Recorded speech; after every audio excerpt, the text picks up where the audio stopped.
And so, if it's okay, we don't say so. The first thing in terms of being a leader, the first thing is you have to get into the position of being a leader. And if you have aspirations for business, my 5 cents worth on this thing would be the first thing that you need to be able to do is to do the job you're doing now really, really well. That's what your focus should be on. It's killing the job so well that people think that this person needs to be shifted into another role. And at the same time, while you're doing that, having a perspective about where you might like to go to and whether or not the things that you were doing or express interest in would put you into that sense. And one of the other things that, as I say, is to let people understand it. This is assuming that you want to go forward, right? If that's what you want to do. And in that time is you do things which the person who doesn't want to go forward and show that that's indeed what's right. So you'll make suggestions about how the business should be improved, which is not generally comes and that sort of thing. And you just get to the stage where at the end of the day, people just say this is someone that they need to go. And when you're into a leadership position, one of the things from my perspective, and it might depend, and when I'm talking about here is where you're running a business unit, is for me, I could like to say it's a successful thing is if you don't put the customer at the centre of your business, right, it's unlikely that you're going to achieve the success that the organisation wants for both that business being and the organisation. And so that's understanding that all your activities are out there to make you the sort of company that people don't want to deal with, right? And so our sort of two-line motto at Winston Walports was to be the best company in, and we used the term rival at that stage, by the customer's choice. And they became front and centre of what we were talking about. And in 1996, when we were doing that, our focus at that stage, our thinking at that stage was, so this is while I was the commercial director, was about focusing on consumers. And we started to develop a program for that, and we're still doing it when I took over. And then probably after a year, I thought to myself, and this is after talking about with the guys in the team, is that I think we should move away from that and look after merchants really, really well. We manufacturers and sell to the merchants, and then to builders and that sort of stuff. So maybe looking after those guys and thinking to themselves what they want. They want great product and what you would call first time, on time, all the time sort of stuff. And our customer service promise was, order from us today, you can get it tomorrow. Anywhere in New Zealand. And it's simple things like that, which for our business anyway, we thought was critical in terms of getting there. So, you have that customer alignment and thinking about what it is that distinguishes you from any other business. So let's talk about looking after people. I think you need to trust and develop the people that work with you. So I'll give you an example is that when I was over here, we had, what was called a gate nail factory, so that makes trusses and that sort of thing, which go into the roof. And we had a guy that was relatively new, and at the end of the first month he came to me and said, oh, I made a bit of a mess up this month, David, and we'd known each other for a while. And I said, no, that's not a mess up. This is just part of your learning process. So, go away, think what you can do from it. The next month he came and said the same message to me, and I said to him, bro, remember what I said to you last month? This is part of your development thing, so go away and learn from it. He came back to me at the end of the third month and said, blah, blah, blah. I said, well, education's getting too expensive for us, we need to ship that from away. Step up or ship out to the both had a laugh. And we got off and that sort of thing. So we went away, that sort of stuff. But, so as I say, you've got to trust and look after people. I think sometimes you might have to do what I would call interesting things. So when I was in the door company and we were breaking up for Christmas one year, and I at 7:30 or something like that, I went down on the floor and I said to the guys, I want this factory floor so clean that I can eat lunch off it. Right? 11:45. What do you think happened? David, we need you out in the factory. Okay, go. There on the floor was a sausage. Oh, shit.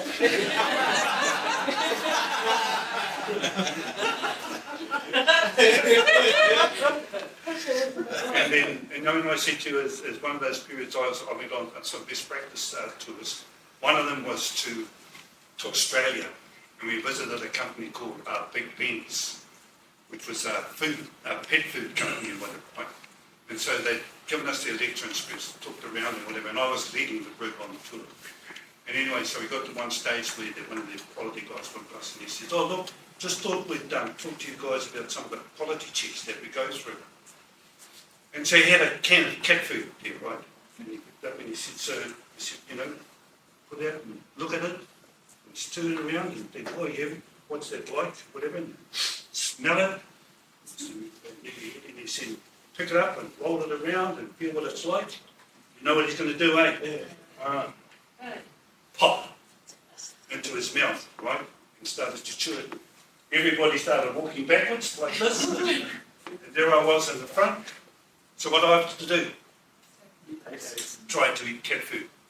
And I got it down all right. But the interesting thing, when I was talking about it to some mates back back here, and I don't want to sound arrogant about that, but they said that the people in New Zealand, they do eat but and the other one, and I'll just say quickly, and you can ask me about that afterwards if you want to, is that I drank some snake's blood after I was with a customer in in China.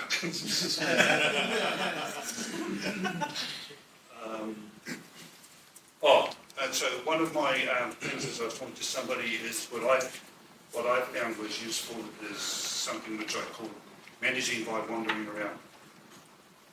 Okay, and I do think in terms of what I was in is being involved with people, showing people that you care for them, understanding what they want is absolutely critical for the organisation to be successful. And so I think I did part of it. Let's assume that I can arrogantly say that I was relatively successful at that. So at one stage, I'd go to work at something between 6 and about 6, and I'd walk around through the manufacturing plant, and we had 2 manufacturing sites to do both of those, and go through our distribution centre, talking to people, asking how they were and all that. And I could call everybody in the plant by their first name and that sort of stuff, and so forth. So just not branch off there. And for some of them, I knew their wives' names from the Christmas functions we used to have or whatever. And I think that somewhere in there, people just see, this fellow's really this. And then I'd go through the contact centre, which is where our telephone salespeople were, then walk through the office, then get back to my desk about 8:30 or something like that. And as I say, once again, what that did was, and I talked to people along the way, it just kept me in touch with what those people were thinking.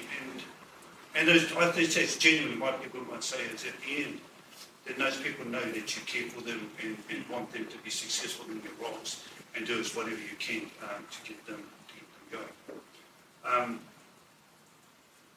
You don't have any questions, eh? This is really good so far for me. But one thing I was going to say, and it's of, I think, what you should think about. At this stage, my understanding is that about 10% of the general managers in the group are Māori Pacifica people, right?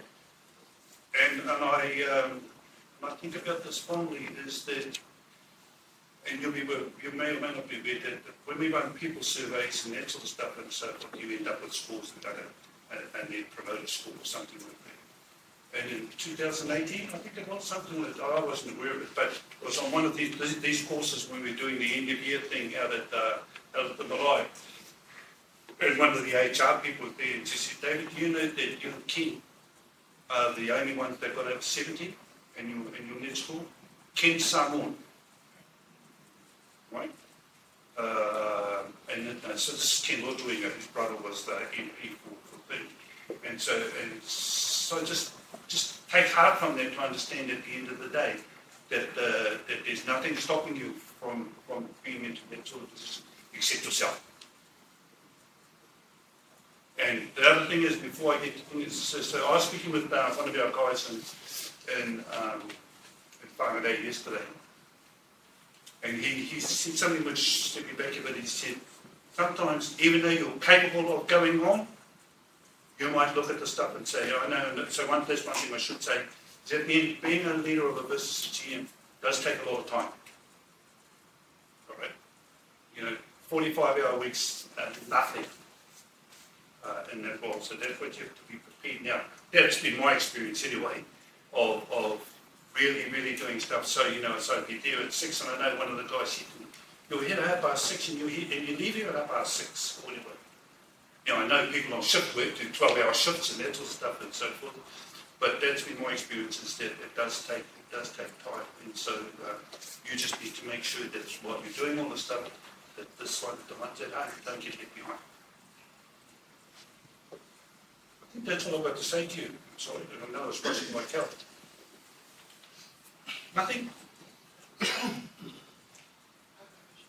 Yeah, go.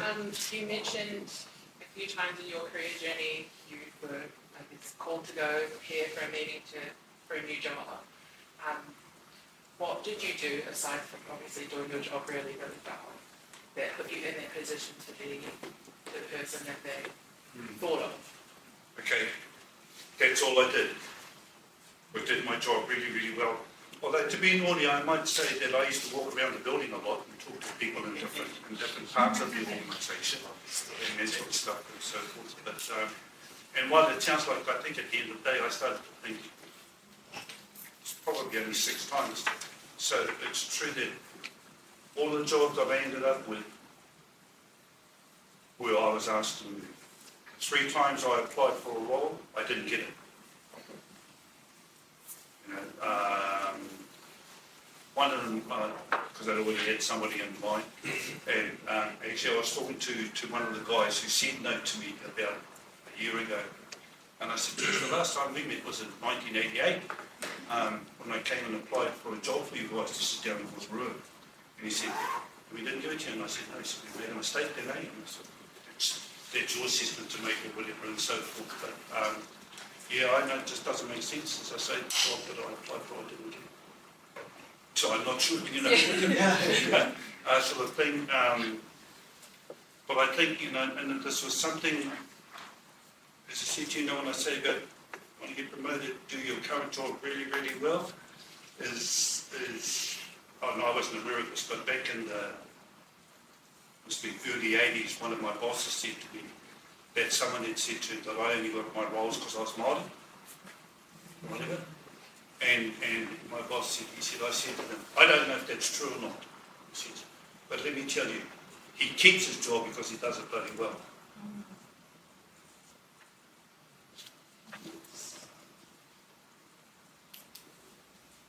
So in saying that, of what you've just said, do you think over your extensive years of experience throughout the industry, that bridge, that gap around that perception of us as Māori Pacifica around has started to sort of even out where that's currently sitting within the business, or we there, or we still got a lot of work to move forward around those senior leadership positions around that? I don't think I'd like to answer. I don't really know, okay, because I've reflected on that, and so it's just as a way of background or whatever, is that your presence here suggests that it is of interest to you.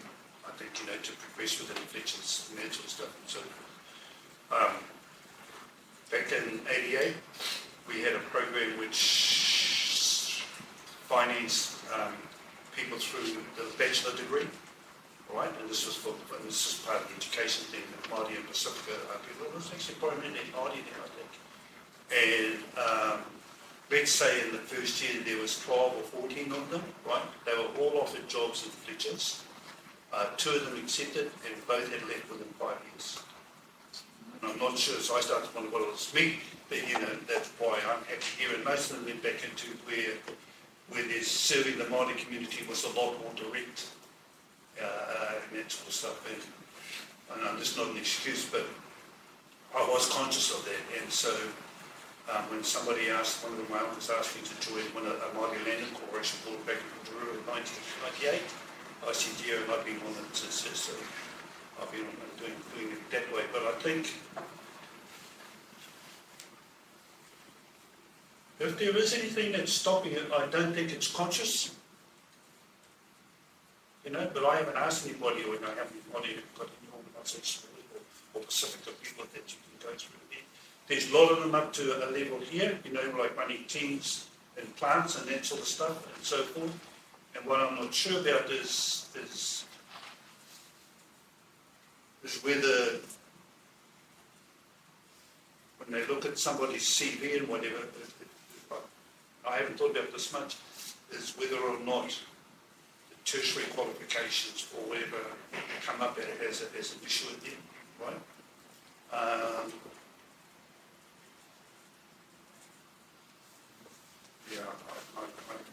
I feel like at times that is, and it's a great point around being able to sort of be neck and neck with those in there. That it's a kind of a, I feel like at times a kind of a fallback to get out of a jail free card for them to make a decision. Oh, right, on that basis. Yeah, on that basis. Well, actually, you're not tertiary, blah blah blah, coming from a different background, and in relation to somebody who is that doesn't have other attributes and accolades that dictate that he should get that job. Yeah.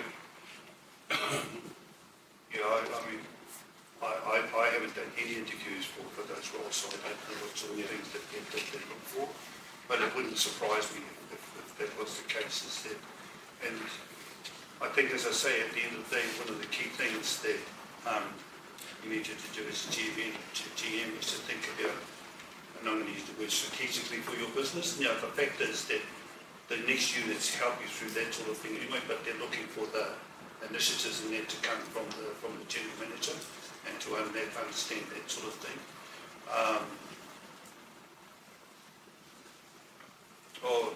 I guess the other thing I suppose is if I have been successful, I've been fortunate in having good people working with me. Where I got this, actually, I didn't say that as, and then the interesting thing is about people at that level to get the opportunity to learn new ways of doing things and that sort of stuff and so forth. And I can remember going to a course and being told that this is what you might think about how you want to do the business and that sort of stuff. And so I went back to work and started doing it for 2 or 3 months and going along, whatever. And then at one of my monthly meetings with the team, my manufacturing manager said to me, this is not bloody working. Always the fitness. What are you talking about? This new style of David Thomas management. Give us back the old David Thomas. We know how to work with him, you know, and forget about the thing. So sometimes you have to listen to people and think and just understand. Not everything that gets shown to you instead may have application in your part of the business. I think you'd have to build a good case to the next level to show them that way. I don't mean to put words in your mouth, but I feel like one of the skills, we've been talking about skills recently, just through your career you've been very adaptable and open to change, but you call it luck, but I see it as that you were there for an opportunity and it presented itself and you just seized it. Are there any other skills that you feel that you could possess that help lead you into where you are now? Oh, this is going to sound very arrogant, eh? What I'd like to think I get on well with people, right? And I do think, as I say, I think it is, in terms of you're looking after people, I think if you genuinely care about them and understand that that they know that you do care. So at my sort of last Christmas function in Warburg, right, the guys did a hard and sort of thing for me, and one of the guys spoke, and he said to me, one of us from my pride, and he said, you need to remember, Dave, that the guys love you. You know? So I'm not sure what it was that I did to invoke that level of support and whatever, but I think at the end of the day is that managing by walking around all the time and talking to them, and as you know, as I said, is that, which I can't do now, but I know that certainly at our Christmas functions we used to take partners with the right, and so I might see that sometimes they might miss 2 years and I'd still remember their names. I can't do that anymore now. That capability has sadly disappeared. But there was one thing which I know that that I was very lucky to have the ability to remember people's names, because that's one of the most important things for people. So I'm teach you a trick now, right? Suppose, go to you, right, and I've forgotten your name, okay? And I say, what's your name now? What you say? He says, I say, no, not your first name, your second name, because I need to be able to introduce you to people. Like that sort of thing, and that's a sneaky way somebody took me. My arms. I mean, my body, but I will get you drink the things. Nothing else? Oh, You talked about how you walked into roles that were offered to you. Did you ever have imposter syndrome, and how did you overcome it? what imposter syndrome? Yeah, What's imposter syndrome? like you feel like you're at the table and you feel like you don't belong there. Yes, you weren't qualified like you. I think rather than saying, I hope this sounds respect, rather than saying that I didn't feel I should be, I address it the other way and say, what is it that's got them to this position to do this, and how did we get so, I mean, did I enter it with any thinking about I'm not good enough, and that it's false? I'm sorry, I know some no. I just thought at the end of the day, this is what these people have thought, understanding what the role is, and just get into the mahi and where we go.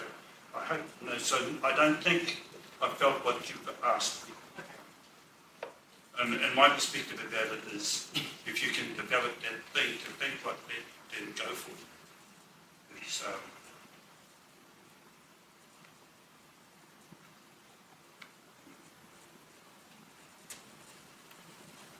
Kia ora mātou.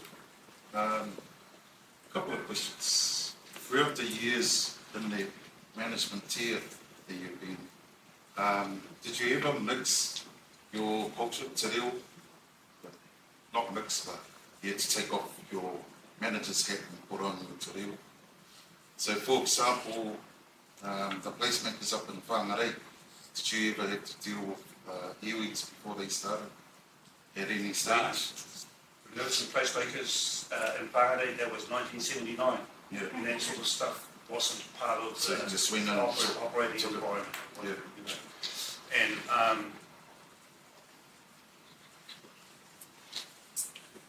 from a real perspective, I think certainly that would help them, because it's a lot more. But that's only Māori. I don't know that there are many Māori who can speak Samoan or Tongan or Waian or anything like that. And it's certainly in Auckland, I'd say we're in the manufacturing operation, a large part of your workforce, just based on my experience at Wallboards, is Māori Pacifica, but more probably Pacifica than Māori. So at Wallboards, we had a lot of Samoan people. And I had to remember at the end of the day that if I wanted them to do things, I had to talk to the chief, and understand that how important that part is. And that's maybe one thing which you guys will have naturally anyway, is an understanding of how that sort of thing works, and where you think that people don't have much to say is because he's saying what we want to know. He's the one that's going to talk to us and that sort of thing.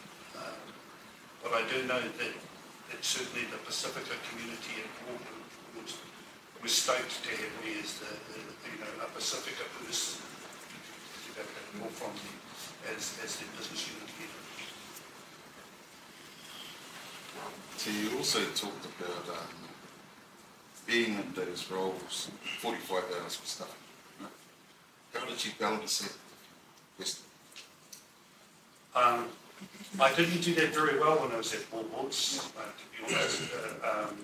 I think I did it quite well, and up till about, and so I'm going to give you a personal here. So I separated from my wife in 2000, and at that stage we basically, our kids were all at adult age or whatever, except for our young one. And so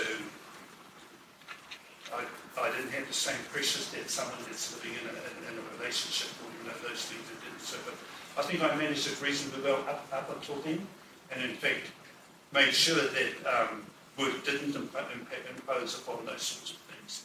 And I was fortunate though that, so look, for instance, going to Tani, right, and taking a couple of days off to go to Tani and this sort of stuff. Never had any issue doing it. And that sort of stuff. And people always just say, I'm not sure of the same. And I think that they overstate or overthink how often I do that and whatever. But because I think that was my last point. I just make sure that you look after your partner and you're doing this sort of stuff. Particularly, as I say, if it's taking long hours. Okay.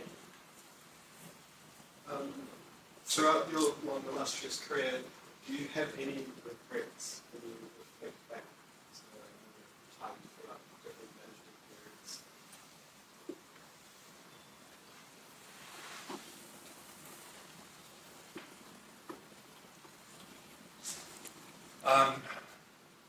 I can't remember any. So what I was going to say is, if I did, it didn't last long, right? And I accepted the position that I was in at that point in time and carried on to do that sort of thing, because I think, it's just the course you're on, what could have happened and all that sort of thing. I don't think too much what if only I'd done this, because you never know what would have happened.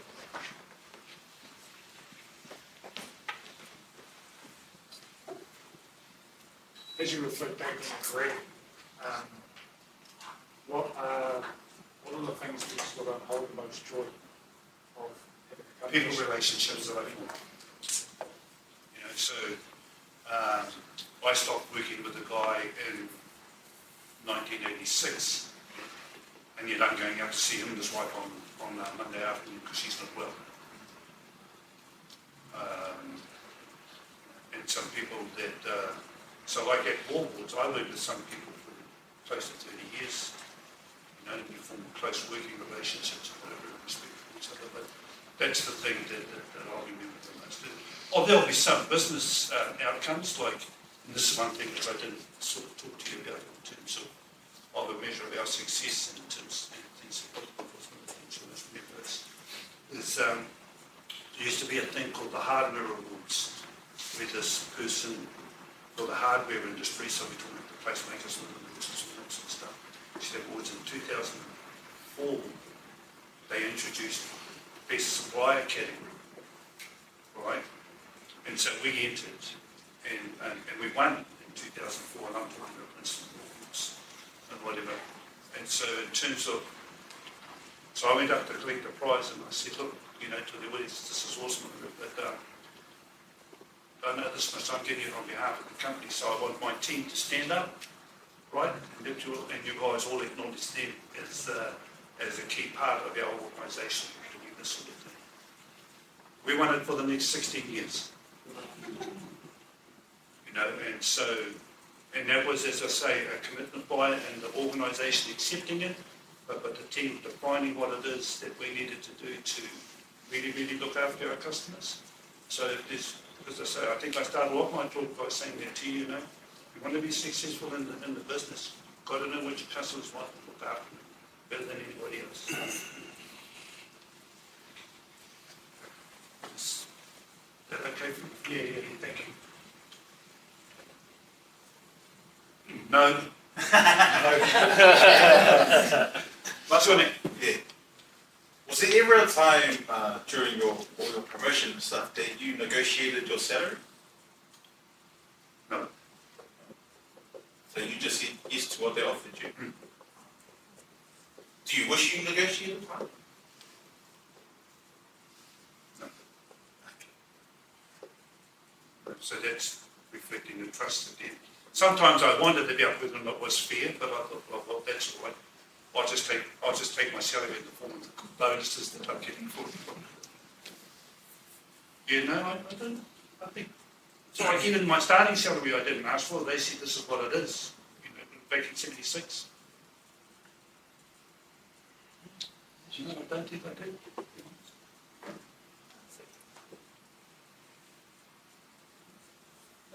Mr. Moore? I've got a question, but can I go off that one? So, we're seeing with a lot of how do you get to that level of trust? Because we're seeing a lot of our people going into roles now, and the first thing on the organisation is offering a low amount. Like it seems to. I can't hear you, Mike, sorry. The first thing is that it's almost like they're offering a lower amount to a lot of our people first. How do you get to the point of that trust of, like we've had so many examples where they go, our people are quite amiable, they're like, oh, awesome, thank you, grateful. And then the people go, no, go back and have a think about it. And it's like they're telling us to come back for another offer. Really? Right? Like there's like, yeah, it's changed. Like it's like they can't just treat you and give you what they're going to. It's part of it. So any advice on that?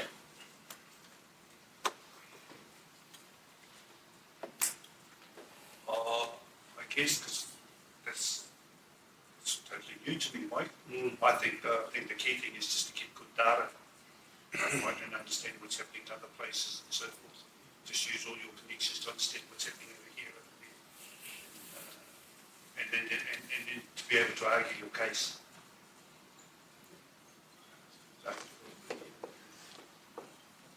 And then my real question is because you're very much around relationships. What happens when there's pressure, right? Like you've been at the top decision-making table, and there's times that you actually have to let people go, have those tough conversations, etc. How does somebody who's quite relational, like a lot of our people, how do we still keep our values intact while leading under pressure?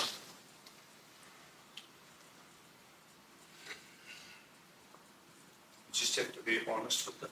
Open, I should say, rather than the honesty thing. And so, I mean, I'm not sure how this happened, but there's been only one time in terms of my time at Warhorse where we had to take people out of the organisation. And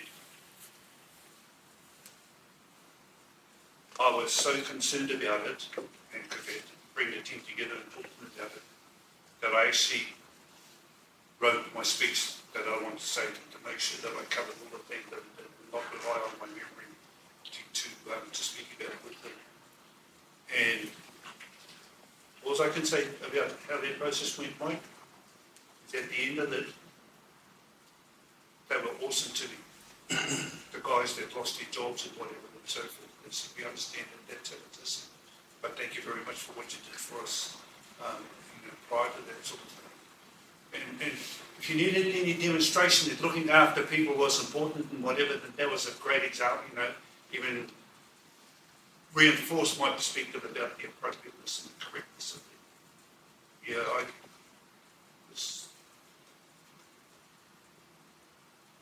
when you tell someone they don't have a job anymore and there's no sort of anger or anything like that. I mean, the supervisor told me off and the things, but he did say, these people who can't, but we understand this is what you have to do. And I think, I guess the thing through that is that, so why would some people, what you think about it, why would some people just take umbrage at that sort of surface if it's not seen to be fair across the whole organisation?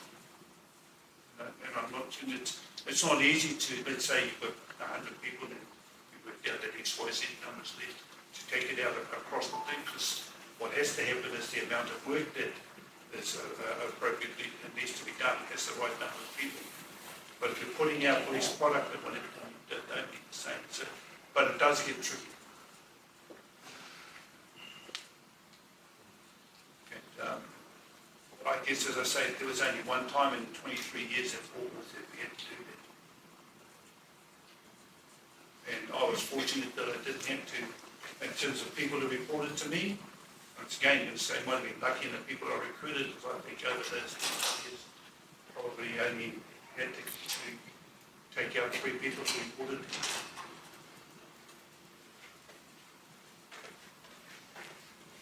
Just not teaching it, I suppose, but that's just about and you can say, I know they're saying that you make your own luck and that might be for you. And finally, out there in the community, and so you talked about your role within your iwi in there. What opportunities, well, I'll call them opportunities, I know it's hard work for you, right? But what opportunities do you get to connect with your iwi? Or I know when I came here, anytime there was anything Māori, your name was always mentioned in every room, just because of where you are. So the question that I really want to ask is, what platforms have been created for you to help our people now because of you being in these strong leadership roles within Fletcher's? Do you often ask questions that you know the answer to? Well, we're a product of it. Like, we want to be so here in there is, Whakatupua. there is no formal thing other than I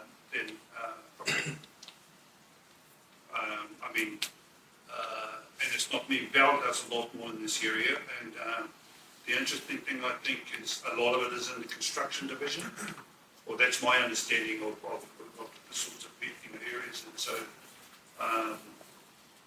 I'm not sure if there'll be the same opportunity for it once the construction division goes, and that sort of thing. And,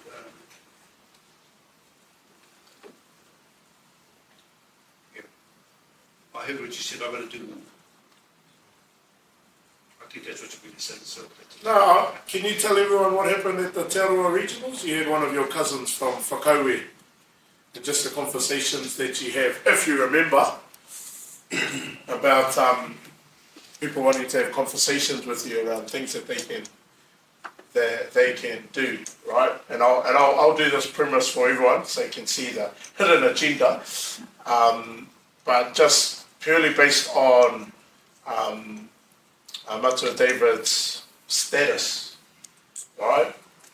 Anytime he goes to kaupapa, the conversations that people have is always around the amount of service that he can do. I think Whakaue was like, we need a hall, right? But even through that, straight away he already knew the whole bracket of one of the competing teams to put. And it's kind of like one of the challenges that obviously he stands with a whole lot of humility.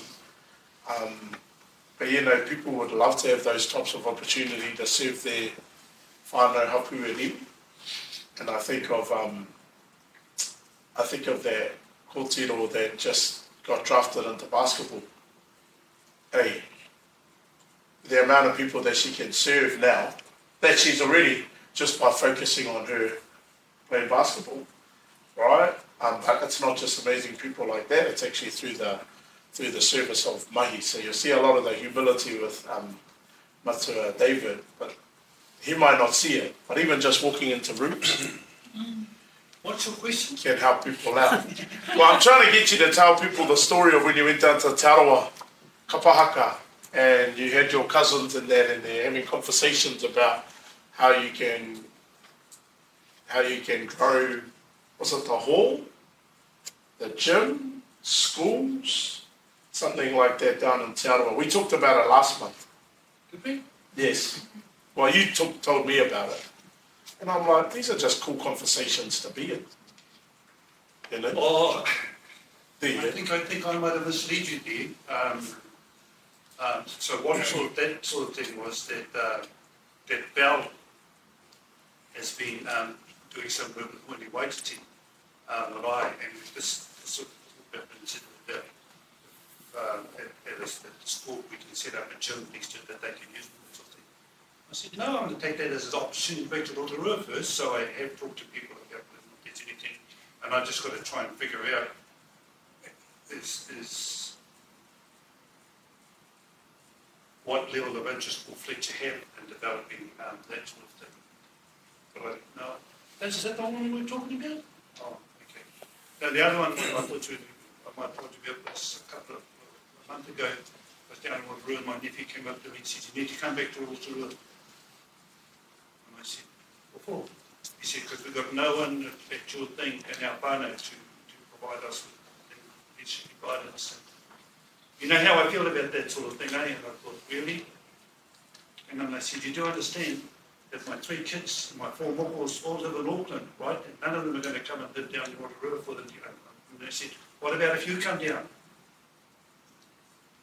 Well, that might be a different question. But yes, it is. And for those of you who sort of, come up here from another town or whatever, you will probably feel that drag back. And I haven't managed that very well as I could have. And I think and this doesn't come to it, but where I've been lucky that the group has readily allowed me to do that sort of stuff. In fact, when I took that job in Rotorua in 1980, and I said to my boss, "Oh, I need time to do this," and he said, "No, that's fine, you can go and do it, and that's our contribution towards supporting development in that area."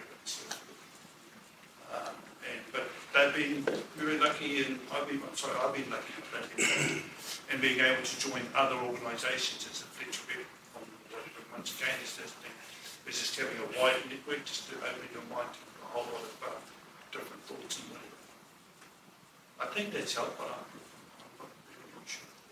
So I think you can broaden your perspective, which is just different perspectives about things, and sometimes it makes you end up with a different decision. And throughout your challenges that you've faced throughout your entire career, again, you've talked about when you've had to release people. Is there a moment throughout your career where you've got that one most challenging situation that's ever pushed you to the brink in regards to sort of reevaluating what you're doing and how you overcame it? It was a challenge, but it never forced me to say, "Do you really want to do this job?" I just saw that one system, I thought that this is part of the job, and you've got to take those challenges along with all the good times, because I think there is such a thing as balance in life, and most unlikely that you'll end up with everything in your life is good. I mean, you'd like to hope so, I suppose. Yeah, You know what I mean? I might say, well, are you pushing yourself enough? You may well say, well, by the time I'm your age, much older than that, I'm I hope so. Yeah. And saying that, Matua, obviously your people skills and that, were you able to put back into your people and provide, sort of like build them and get the same energy there, transfer that into them so that they could continue to sort of like more of a mentoring and sort of perspective and take them with you on your journey?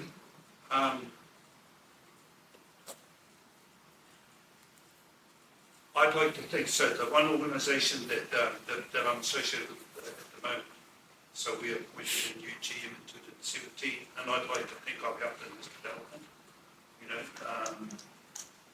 and where the big thing I did was, so one technique which you might want to think about when you're dealing with your people is, if you think that what they're doing isn't the appropriate thing to do, is to not tell them. Right? It's to ask them questions, and each time they come back and they say they haven't got to what you think the right thing is, keep asking and asking and asking until they eventually come to the conclusion that what you think is the right thing to do, they've thought that that's what it is themselves. Right? And so that's where I think that's the way I interact with this boy, is say, well, how do you think we should go about doing this? And then you just probe the different things. And so it's, and the organisation that I'm dealing with, I've got 7 employees, I think, or whatever, and 5 of them are out on farms, right, so which I don't have the regularity to talk to them. But the one guy that runs the business, I might ask him the next time I see him and say, "Do you think I've got through the thing?" And I'll say to him, "You better say yes, because I told these people that." Thank you, And so, and it's got to the stage, you know, where he's quite confident about this stuff, and I think I've helped to develop this work. And I think I might ask his father one day whether or not he thinks that I have. I'm guessing that he will think that I have got this. But I haven't had the same opportunity to do that in other organisations. So just getting back to that thing I said about asking questions. So that's generally the way that I would get to people. I'm not sure you're going down the right track. Or have you really thought about this sort of thing and have you taken that into account? So I'll ask them and say, I think you should do this. Once again, at the end of the day, people think the decision is theirs, they own it.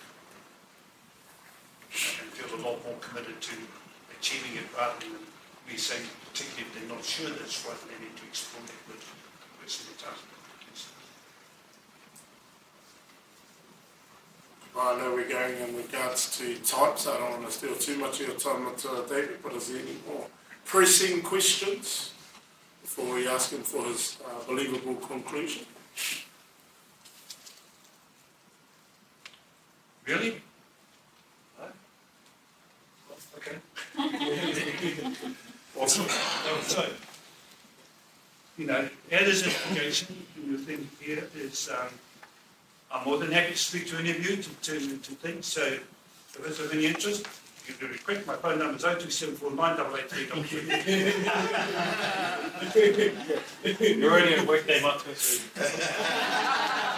you're already on workday motto. No, that's another David Thomas. It's an imposter.